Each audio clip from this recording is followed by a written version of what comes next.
Nigeria is a signatory to many international conventions, such as that on the elimination of all forms of discrimination against women and the Declaration on Gender Equality in Africa.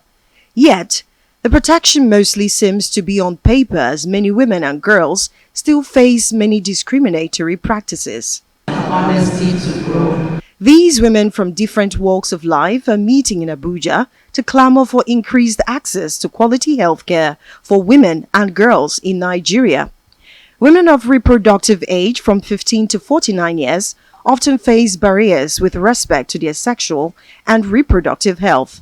In 2018, only 35% of women had their need for family planning satisfied with modern methods, leaving a gap of 65% according to the United Nations Children's Fund. The Nigeria Association of Women Journalists and Voices for Women are seeking an improvement on the issues. The health indices of Nigeria as we speak today is not something that we can celebrate. There's so much that needs to be done. The COVID-19 pandemic season has actually exposed the deficit that we have in our health system. And these are some of the issues that the incoming government need to begin to look at it critically and address some of the gaps that we have in our health system. On rights, the World Health Organization says about 48% of Nigerian women have experienced at least one form of violence since the COVID-19 pandemic. In political representation, the place of women is significantly low, as reported by the Women Counts Data Hub. Many people don't understand that what they have been living through, the normative practices, patriarchal normative practices, are a violation to their rights.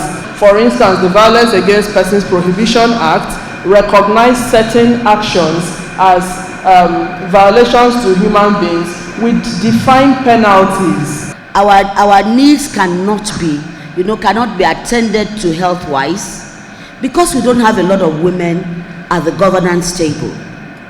One of the huge noise that you have to make, a very loud voice that you have to give.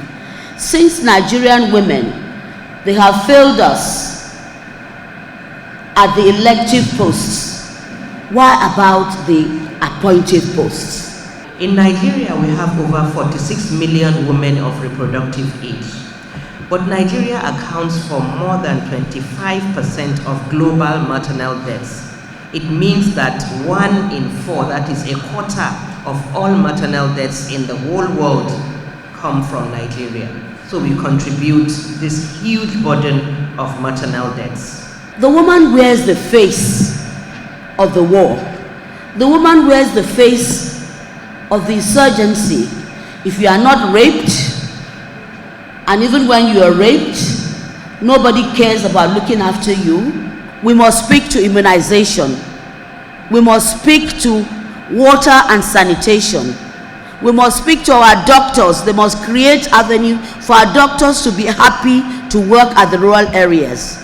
The World Bank ranks Nigeria's healthcare system delivery at 42 on a scale of 100 in its Universal Coverage Index. As the country looks towards a transition of power on May 29, hopes are high on how the incoming government can improve the health sector, especially for women and girls. Oli J. Wabpera, Arise News.